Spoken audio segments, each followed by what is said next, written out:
सर्वसामान्यांच्या हक्काचा आवाज जागर जनस्थान।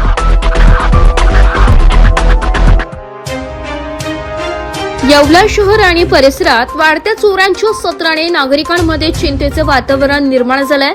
काल मध्यरात्री चोरट्यांनी थेट पोलीस स्टेशन पासून हाकेच्या अंतरावर असलेल्या देवी खुंट परिसराला लक्ष केलंय। येथील सूरज मेडिकल आणि आदर्श मेडिकल ही दोन मोठी दुकाने अज्ञात चोरट्यांनी शटर उचकटून फोडली आहे। पोलीस ठाण्याच्या अगदी जवळच ही धाडसी चोरी झाल्याने येवल्यातील व्यापारी आणि नागरिकांमध्ये तीव्र संताप व्यक्त होत आहे। घटनेची माहिती मिळताच पोलिसांनी तातडीने घटनास्थळी धाव घेतली आहे। चोरीचा अचूक सुगावा लागावा यासाठी पोलिसांनी फॉरेन्सिक सायन्स टीम आणि श्वान पथकाला पाचारण केलंय। फॉरेन्सिक टीम येईपर्यंत पोलिसांनी दुकान मालकांना आत जाण्यास मनाई केली होती।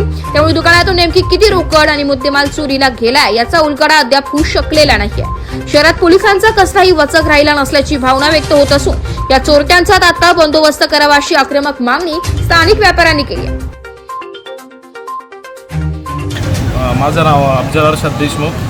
आपलं मेडिकल आहे न्यू आदर्श मेडिकल इथं। तर इथं चोरी झालेली आहे आणि आता साहेब आले होते, चेक करून गेले। आता काय होईल ते म्हणे थोड्या वेळ थांबवण्यास पाठवसाठी। किती माल गेला काय गेला काही माहीत नाही। आता आल्यावर साहेब कारवाई करतील। बोल। आज मध्यरात्री सूरज मेडिकल स्टोर देवी खुंट येवला काही अज्ञात चोरांनी शटर वाकून दुकानात चोरी केली आहे। पण आता पोलिसांना आम्ही सूचना केलेली आहे, पण काही त्यांची फॉरेन्सिक टीम येणार आहे नाशिकवरून।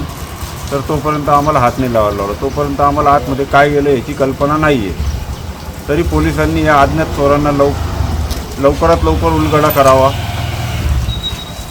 अशी आमची मागणी आहे। जागर जनस्थानसाठी प्रतिनिधी सचिन वखारे, येवला।